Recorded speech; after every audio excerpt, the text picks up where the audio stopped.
এদিকে প্রবাসী আয় আনার দিক থেকে শীর্ষস্থানের ধারাবাহিকতা ধরে রেখেছে ইসলামী ব্যাংক। আসসালামু আলাইকুম। বাংলাদেশের সীমাহীন লুটপাটের পর ব্যাংকিং খাত কীভাবে খুব দ্রুতই ঘুরে যাচ্ছে সেটা আপনি প্রথম আলোর এই নিউজটা দেখলেই কিন্তু খুব সহজেই বুঝতে পারবেন। দেখুন, প্রথম আলোর একটি নিউজে বলা হচ্ছে প্রবাসী আয়ের শীর্ষ 5-এ ইসলামী, সোনালী, ব্র্যাক, ট্রাস্ট ও অগ্রণী ব্যাংক। অর্থাৎ এই ব্যাংকগুলোর মাধ্যমে প্রবাসী ভাই বোনেরা কিন্তু রেমিটেন্স পাঠাচ্ছে বৈধ পথে। তার মানে হচ্ছে প্রবাসী ভাইরা এখন তাদের প্রথম পছন্দ হচ্ছে ব্যাংক, অর্থাৎ তারা হুন্ডিকে না বলে হুন্ডির মাধ্যমে তারা টাকা না পাঠিয়ে বাংলাদেশের উন্নতির জন্য ব্যাংকিং খাত যেন খুব দ্রুত ঘুরে দাঁড়াতে পারে সেই লক্ষ্যে তারা কিন্তু ব্যাংকের চ্যানেলের মাধ্যমে তারা রেমিটেন্স পাঠাচ্ছে। আর এর মাধ্যমেই দেশের আর্থিক চাকা সচল হচ্ছে এবং ব্যাংকিং খাত খুব দ্রুতই ঘুরে যাচ্ছে। তোমরা নিউজটা একটু পুরোপুরি সম্পূর্ণ নিউজটা একটু পড়ি। এখানে লেখা হচ্ছে, দেশে সর্বশেষ গত জানুয়ারিতে যত প্রবাসী আয় বা রেমিটেন্স এসেছে তার প্রায় অর্ধেক বা 45% এসেছে 5টি ব্যাংকের মাধ্যমে। ব্যাংক 5টি হচ্ছে Islami Bank, Sonali Bank, BRAC Bank, Trust Bank ও অগ্রণী ব্যাংক।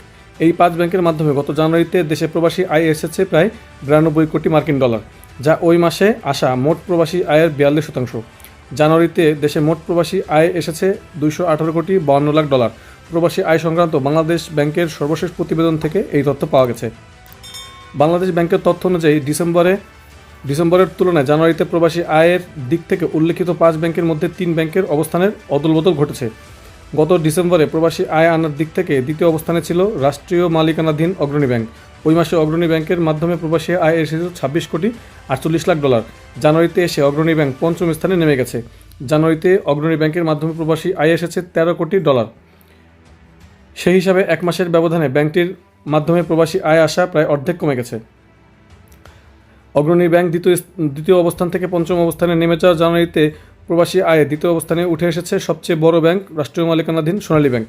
এই ব্যাংকটির মাধ্যমে গত মাসে প্রবাসী আয় এসেছে 18 কোটি ডলার।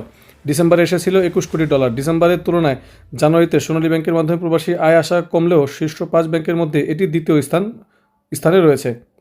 প্রবাসী আয় আনার ক্ষেত্রে জানুয়ারিতে এক ধাপ উন্নতি হয়েছে বেসরকারি খাতের ব্র্যাক ব্যাংক। গত মাসে এই ব্যাংকটির প্রবাসী আয় এনেছে 16 কোটি 27 লাখ ডলার। ডিসেম্বরে ব্যাংকটির মাধ্যমে প্রবাসী আয় এসেছিল 19 কোটি 32 লাখ ডলার। সেই হিসাবে ডিসেম্বরের চেয়ে জানুয়ারিতে প্রবাসী আয় আসা কমলেও শীর্ষ তালিকায় এটি তৃতীয় স্থানে জায়গা করে নিয়েছে। এদিকে প্রবাসী আয় আনার দিক থেকে শীর্ষস্থানের ধারাবাহিকতা ধরে রেখেছে ইসলামী ব্যাংক। গত মাসে ব্যাংকটির মাধ্যমে দেশে প্রবাসী আয় এসেছে 28 কোটি 22 লাখ ডলার। ডিসেম্বরে এসেছিল প্রায় 37 কোটি ডলার। সেই হিসাবে এক মাসের ব্যবধানে ইসলামী ব্যাংকের মাধ্যমে আয় আসা প্রায় 9 কোটি ডলার কমেছে। তারপরও ব্যাংকটির শীর্ষ অবস্থানের কোনো হেরফের হয়নি।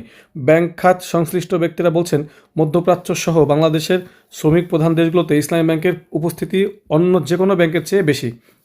এ কারণে দেশে অর্থ পাঠানোর ক্ষেত্রে প্রবাসী বাংলাদেশিদের কাছ থেকে সবচেয়ে বেশি সাড়া পায় শরিয়া ভিত্তিক এই ব্যাংকটি।